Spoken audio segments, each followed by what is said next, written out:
রাজনৈতিক কর্মসূচি দমনে আইনশৃঙ্খলা বাহিনীকে দেয়া গুলি করার ক্ষমতা চিরতরে নিষিদ্ধ করার দাবি জানিয়েছেন বিএনপির সিনিয়র যুগ্ম মহাসচিব রুহুল কবির রিজভী। তিনি বলেন, সংস্কার একটা চলমান প্রক্রিয়া, কিন্তু তার জন্য নির্বাচন আটকে রাখার কোনো অর্থ হয় না।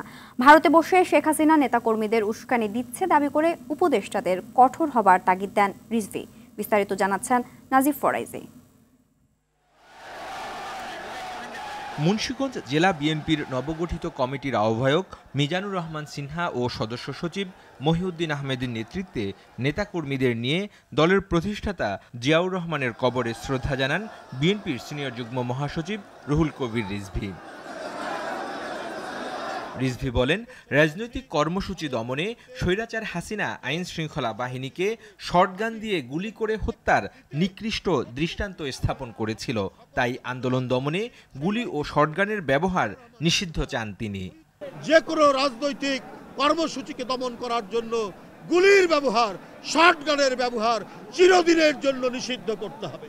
রিজভী বলেন, দেশে এমন সংস্কার করতে হবে যাতে কোনো সরকারই রক্তচক্ষু দেখিয়ে জনগণকে দমন করতে না পারে। আমরা সংস্কারের বিরুদ্ধে নই, আমরা বারবার কি সংস্কার হওয়া উচিত সেটা বলেছি। সংস্কার হতে বেশি দিন সময় লাগে না, আর সংস্কার তো যুগ যুগ ধরে চলবে, এটা তো চলমান প্রক্রিয়া। জনগণের যে দাবি, ডিমান্ড, এই ডিমান্ডের উপর ভিত্তি করেই তো সংস্কার হবে, কিন্তু তার জন্য নির্বাচন আটকে রাখার কোনো মানে হয় না। ধন্যবাদ। এদিকে রাজধানীর কারওয়ান বাজারে রাষ্ট্র কাঠামো মেরামতে বিএনপির দেয়া ৩১ দফা নিয়ে ঢাকা মহানগর উত্তরের উদ্যোগে প্রশিক্ষণ কর্মশালা হয়। ঢাকা উত্তর বিএনপির আহ্বায়ক আমিনুল হক কর্মীদের নানা প্রশ্নের জবাব দেন।